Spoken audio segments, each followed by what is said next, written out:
June 4th, Job 11, 12, and 13. And so far, the Nahamathite answered and said, should a multitude of words go unanswered? And should a man of lips be declared right? Should your babblings silence men? And should you mock, and no one make you ashamed? Since you have said, my discourse is flawless, and I have been clean in your eyes. But if only Eloha would speak, and open his lips against you, and show you the secrets of wisdom, doubling your ability. Know then that Eloha forgets some of your crookedness for you. Would you find out Eloha by searching, or search out the end of the Almighty? It is higher than the heavens. What would you do? Deeper than Sheol. What would you know?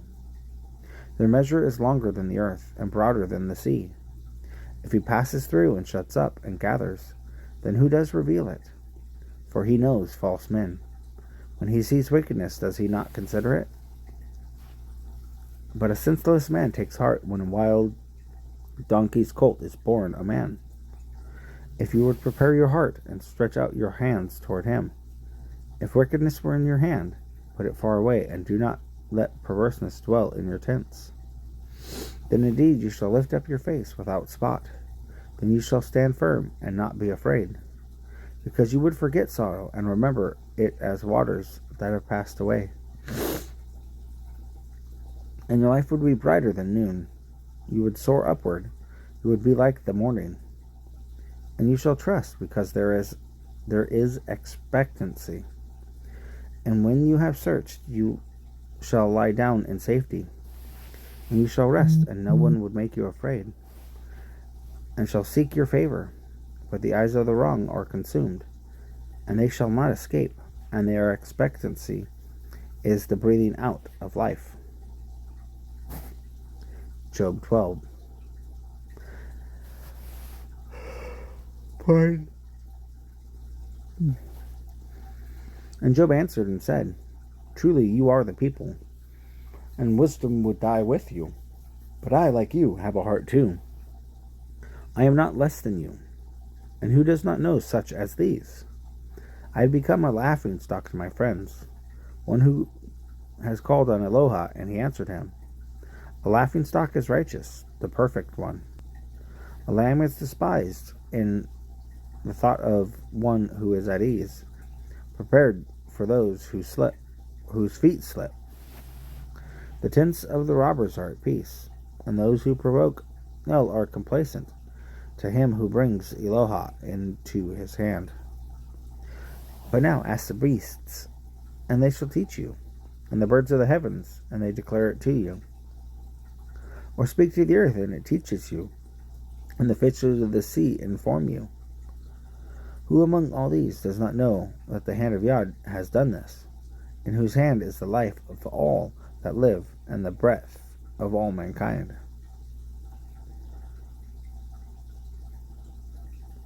Does the ear not try words, and the mouth taste food for itself? With the aged is wisdom, and understanding with length of days. With him are wisdom and might. He has counsel and understanding. Look, he breaks down, and it is not rebuilt. If he imprisons a man, there is no release. Look, he withholds the waters, and they dry up. And he sends them out, and they overwhelm the earth. With him are strength and ability. The misled and the misleader are his. He leads counselors.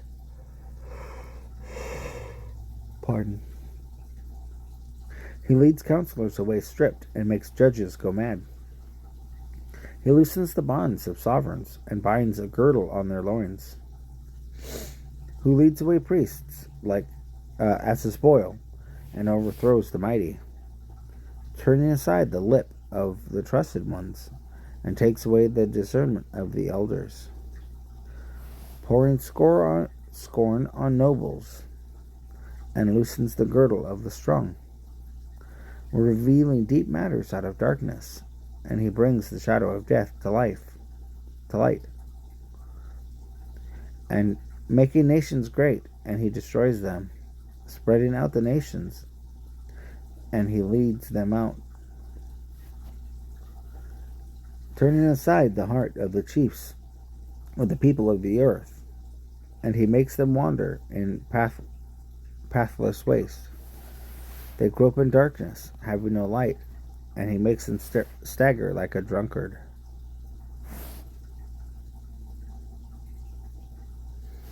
Job 13. Look, my eye has seen it all. My ear has understood it. What you know, I know too.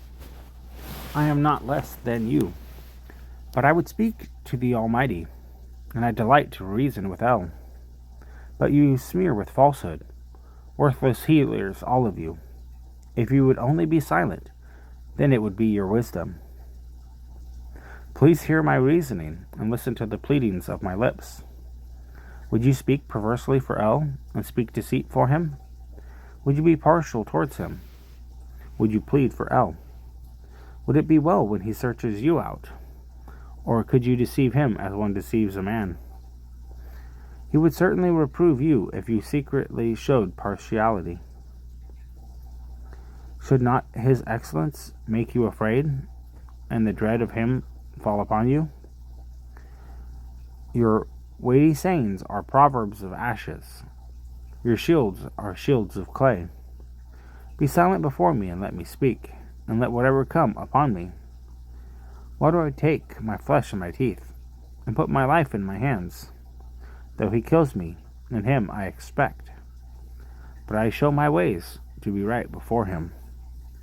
He is also my deliverance, for a defiled one does not come before him. Listen closely to my words, and with your ears to what I say. Look, please, I have prepared my case. I know that I am in the right. Who is he who would strive with me? For then I would keep silent and die. Only two matters do not do to me, that I am not hidden from your face. Withdraw your hand far from me, and do not dread, and let not dread of you make me afraid. Then call, and let me answer, or let me speak, and you will reply to me. How many are my crookednesses and sins? Let me know my transgression and my sin. Why do you hide your face, and reckon me as your enemy? Would you frighten a leaf driven to and fro? And would you pursue dry stubble? For you write bitter charges against me, and make me inherit the crookedness of my youth, and put my feet in the stocks, and look closely to all the paths. You set a limit for the soles of my feet, and he, like that which is rodden, takes away as a garment that is moth-eaten.